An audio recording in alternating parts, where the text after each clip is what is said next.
Oh, wow. Jaden Springer. Jaden Springer to the Celtics? Whoa, Whoa, that's for a stunning. second-round pick. What? Wow. Wow. So you're going to send some... All right, I take it back. Moore's a fraud. Oh, man. Fire Darryl! Oh, that's Oh, my God. We got the reaction from the people here sitting here with us. I just heard a oh my at God the bar. in the background. Oh, man. Yeah, that is. Jaden Springer gone to the Boston Celtics for a second-round pick. So I guess there was some young talent in there that he could have been traded, Well, I mean, like that's- Quentin Grimes to Detroit. Well, maybe not so, but man. But he's going to. So the one thing that we talked about, Boston's not going to look for him If to they're be not the getting a offensive player guy. back, they have 3 open roster spots. And say what you want, he was somewhat of a wing. Honestly, I think that probably means they're looking for a center in the buyout along with Kyle Lowry, because that's $4 more million they can spend, and that's $4 more million off the books for next year. So they have that's a salary cap deal, right? Yeah. Yeah, for next year. That's wild. Man. I mean, to be honest, so like Rich and I spent a lot of time last spring talking about him. We didn't believe in Jaden at the time. I So still I don't wasn't 100% And you believe still in him. weren't all the No, way but there. I believe in the defense, It's and I really- would have liked to have seen him around for another year plus, just to see if you can teach him, like, hey, stop driving into 3 people and throwing up a prayer, and B, learn to shoot, because the rest of it is legitimate. That one, a little disappointing. Can someone teach him how to jump off 1 foot? Like, I'm not even talking about dunks. I either, think it's too late for Yeah. him. Yeah, I think if they that's could, he done. would have. It Yeah. is. That's done.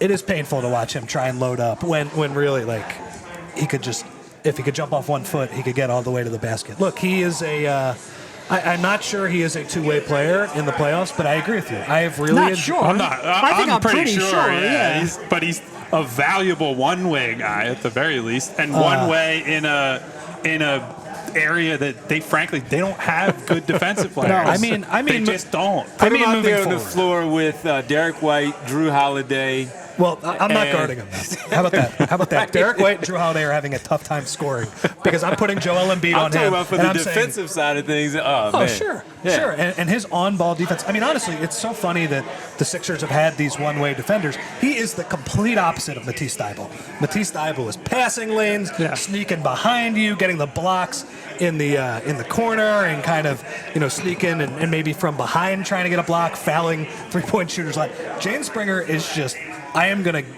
get up and guard you. You are not going to get by me. I'm going to move my feet. I am strong as hell. I think that's an interesting trade, and it goes to show that Daryl Morey is really putting a lot into. He's inevitably going to turn into a reliable three-point shooter for the Celtics and torture the Sixers for the next, Honestly, however many and years. Rich brings up a good point. He's so different than Matisse, and I value what he brings more than Matisse on defense. That ability to just blow up a screen, to really stop a guy. Bruce Brown's staying in Toronto, apparently, to really according to stop Woj. a guy off the dribble, to not get beat, to not compromise your defense, and to defend a wide range of players. That's a shame. He was really showing a lot defensively over the last 2 weeks. Well, and that's my thing, too. He's not a two-way playoff player right now, but could you develop it at some point? And it's clear that the Sixers said, Yeah, this is just now further building on that point of they don't have wings. Who are they going to defend? Go get him, Rick. Who are they going to defend real wings with? Serious question. Yeah. They have nobody. They have no options there.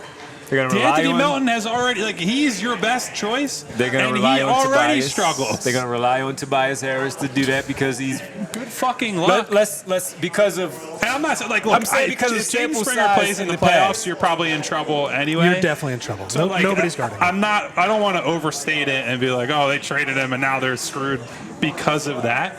But it's a symptom of a much bigger problem.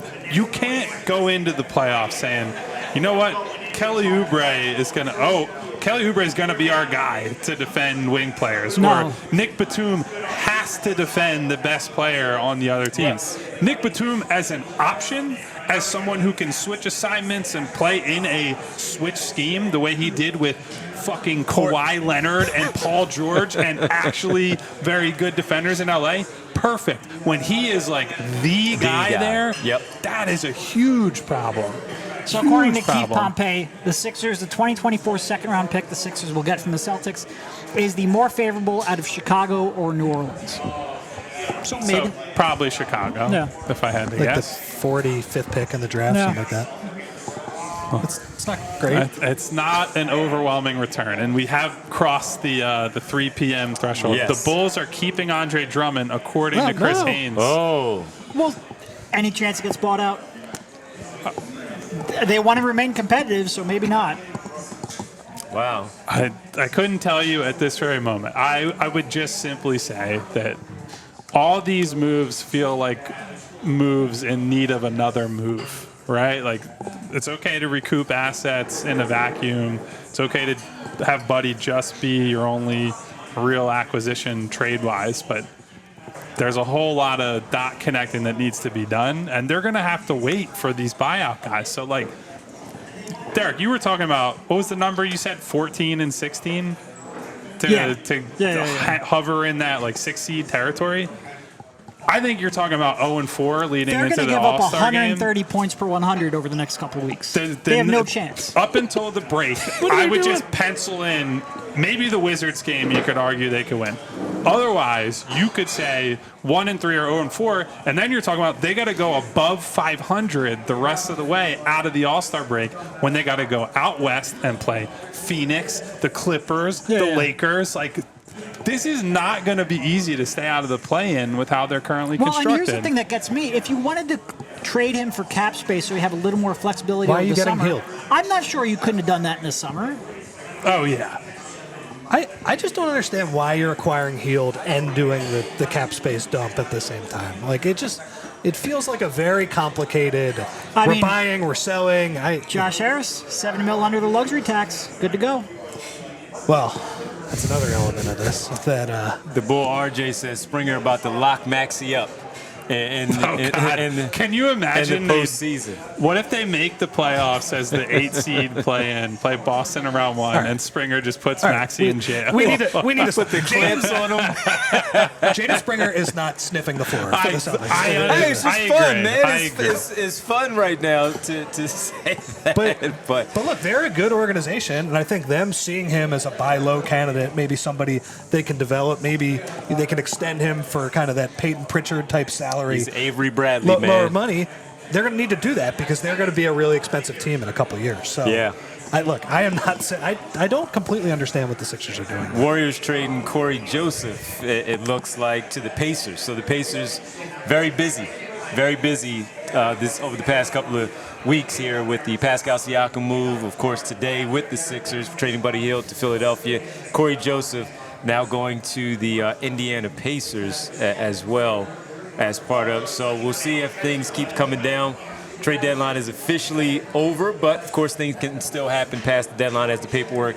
They have to run through all the stuff in New York to make sure everything is complete. So let's kind of recap what happened with the Sixers. We're broadcasting live on the road. Just shaking his head over there. At the Chicken and the Egg in Marlton, New Jersey. Thinking about Josh Harris. Great wings here, food, great crowd Josh here Harris at gonna the buy a bar. beautiful That's a yacht lot with all of this fuel for the money. helicopter. Televisions. That's a lot of fuel. Television, you got to spend it on the Commanders, man. Televisions and all of that is here. So we're going to be here for the next hour. We hope that you can come hang out with us. You're just getting off work. You want to stop by, say hello. So for the Sixers, things started off earlier this morning with the 76ers acquiring Buddy Hield from the Pacers for Marcus Morris, Furkan Korkmaz, and 3 second-round picks. That was from ESPN a little bit earlier.